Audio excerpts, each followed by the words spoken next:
नमस्कार, मैं मृणाल एक बार फिर आप सबके सामने कुछ ज्वलंत मुद्दे लेकर आया हूं, जिसका सीधा सरोकार हमसे है, आपसे है, आपके समाज से, आपके गांवों से है।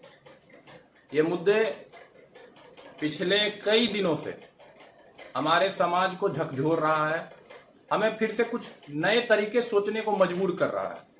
ये मुद्दे जो आज मीडिया चैनल्स के माध्यम से हमारे बीच आ रहे हैं, जो विजुअल्स आ रहे हैं, उन सारे विजुअल्स को देख करके पत्थर से पत्थर दिल इंसान भी पिघल जाता है जब वो देखता है कि एक माँ अपने बच्चे को ट्रॉली बैग पर सुला के खींचते हुए जा रही है, एक पति अपने प्रेग्नेंट पत्नी को किसी जुगाड़ू गाड़ी पे बिठा के खींचता हुआ ले जा रहा है, हजारों किलोमीटर पैदल यात्रा करते हुए।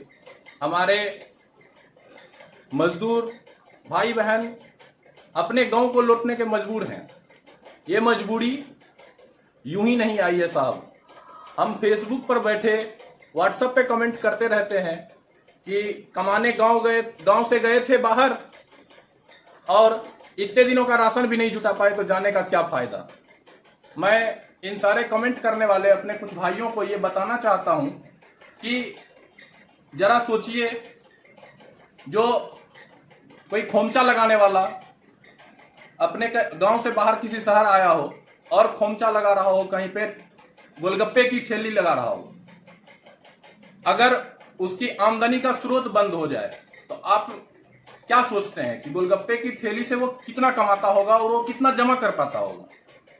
उसके अपने खर्चे भी रहे होंगे, यहाँ पे वो अपने परिवार के साथ आया और डेली कमाता है, डेली खाता है। उसके बावजूद अगर वो पिछले 60 दिनों से चल रहे लॉकडाउन में अपने आप को यहाँ संयमित रखे और अपने खाने की व्यवस्था कर ले, तो फिर उसे पैदल जाने की क्या जरूरत आन पड़ी है। उबले हुए आंसुओं के प्याले लेकर लौटे हैं, रोटियां कमाने गए थे साहब, पांव में छाले लेकर लौटे हैं। ये पंक्तियां बिल्कुल सटीक बैठती है जो आज परिस्थितियां हैं, जो 1947 के भारत विभाजन की याद दिलाती है।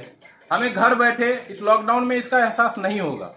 मैंने अपने कुछ वरिष्ठ अभिभावकों से बात किया जो इस लॉकडाउन में पुलिस की ड्यूटी निभा रहे हैं।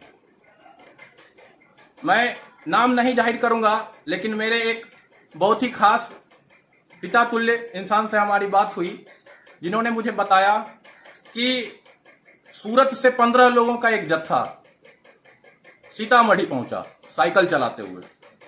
बोलना कितना आसान है, सुनना भी उतना ही आसान है, लेकिन जरा सोचिए, साइकिल से कोई 2200-3000 किलोमीटर की दूरी तय करता हुआ अपने घर को जा रहा है। वो पागल नहीं है, कुछ ना कुछ है जो उसके अंदर है। उसे लग रहा है कि मैं मर भी जाऊंगा तो अपनी मिट्टी पे मरूंगा, अपने घर परिवार के सामने मरूंगा। यहां भूखों मरने के बाद उसका क्या होगा, उस हालत को वो सोच करके घबराया हुआ है। मैं ये नहीं कहना चाहता कि सरकारें कुछ नहीं कर रही हैं। सरकारों का प्रयास बहुत ही अव्वल दर्जे का है। इतने बड़े देश में सरकारें अच्छा काम कर रही हैं, खास करके केंद्र सरकार। हमारे प्रधानमंत्री जी ने बहुत अच्छे कदम उठाए, लॉकडाउन का सही फैसला लिया। इस सही फैसले के बावजूद जहां चूक हुई है, मैं बस इतना कहना चाहता हूं, बायस्ड नहीं होइए। किसी भी मुद्दे पे अपनी एक सोच बनाइए और सवाल खड़े करिए कि ठीक है साहब, आपने बहुत अच्छा काम किया, आप प्रयासरत हैं उसे सुधारने को भी, लेकिन सवाल यह है कि उसके बावजूद आज हमारा कोरोना ग्राफ 1 लाख के पार चला गया और मृत्यु कोरोना से जो हुई सो हुई, भूखों मरने की नौबत आन पड़ी है। हम डेली विजुअल्स आ रहे हैं ट्रेनों में कटने के, रोड एक्सीडेंट्स के। तो ये बताइए कि क्या इसमें सुधार नहीं किया जा सकता? क्या सरकारें आपस में चिट्ठियां खेलती रहेंगी और बसें रुकी रहेंगी? मैं बस इतना गुजारिश करना चाहता हूं कि ये जो मीडिया चैनल्स पे जो विजुअल्स आ रहे हैं केंद्र राज्य झगड़े के या पक्ष और विपक्ष के झगड़े के, उन सारी झगड़ों को देखते हुए मुझे ये एहसास होता है कि क्या सरकारें सिर्फ आत्ममुग्धता में जिएंगी, क्या सरकारें सिर्फ कुर्सी को बचाएंगी, या क्या सरकारें सिर्फ अपने पाले का बॉल दूसरे पाले में डालेंगी, या अनवरत प्रयास से इस पेंडेमिक से हमें बाहर निकालेगी, देश को सुरक्षित बचाएंगी। मैं 2-3 राज्यों की बात करूंगा, ऐसे राज्य जो बहुत समृद्ध हैं या उनके मुख्यमंत्री समृद्धि का दावा करते हैं। सबसे पहले दिल्ली, बहुत पढ़े लिखे मुख्यमंत्री, उनका बहुत बड़ा जनाधार भी हो चुका है। दिल्ली फ्री स्टेट के नाम से जाना जाता है। आजकल व्हाट्सएप यूनिवर्सिटी में भी चल रहा है कि दिल्ली में सब कुछ फ्री हो गया है, रहना कितना आसान हो गया है, सुनने में कितना अच्छा लगता है कि इतनी कमाने की क्या जरूरत है, चलो दिल्ली में बस लेते हैं, बिजली फ्री, पानी फ्री, खाना फ्री, फिर क्या कमाना। आदमी बस इसी के लिए काम करता है और जो कमाएंगे वो बचेगा। तो अगर इन सब फ्री सुविधाओं के बावजूद बिहार, यूपी के लोग जो दिल्ली को जिन्होंने बनाया है, अपने खून पसीने से सींचा है, वो वहां से भागने को क्यों आतुर है?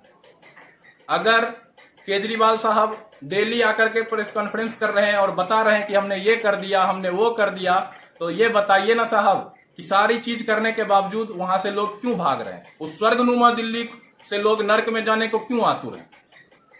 दूसरी एक खबर आई आंध्र प्रदेश से, केरल, कर्नाटका के झगड़े भी दिखे हैं, और अभी जो तत्कालीन ज्वलंत मुद्दा जो कल से कौतूहल का विषय बना हुआ है, यूपी में विपक्ष और पक्ष के बीच का जो पत्राचार हुआ,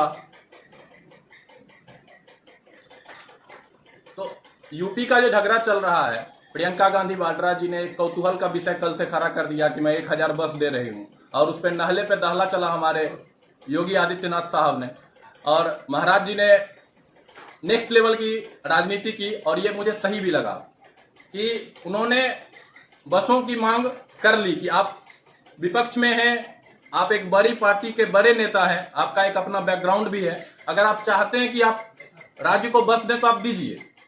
उन्होंने मांगा और फंस गई बेचारी प्रियंका।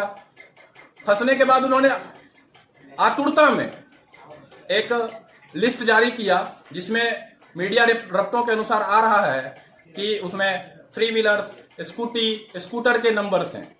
ये सारी बातें, ये जो चला है पिछले कुछ घंटों से, ये 1995 के बिहार में चारा घोटाला की याद दिलाता है।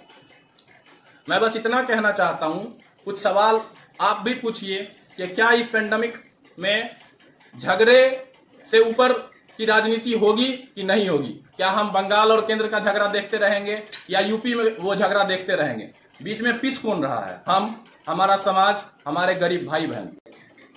तो इन सारे अच्छे कामों, प्रधानमंत्री के इतने अच्छे प्रयासों के बावजूद आज हम जहां खड़े हैं, हमें सुधार की जरूरत है। मैं बस कुछ पंक्तियां, फाइलों में गांव की सूरत निराली है, लेकिन ये दावा ख्याली है और वादा किताबी है। एहसास साहब की एक पंक्ति कहता हूं और इस पंक्ति के माध्यम से अपने सवाल को भी रखता हूं कि अंदर के हादसों को किसी की खबर नहीं, अंदर के हादसों को किसी की खबर नहीं, हम मर चुके हैं, क्या हमें इतनी भी खबर नहीं? धन्यवाद।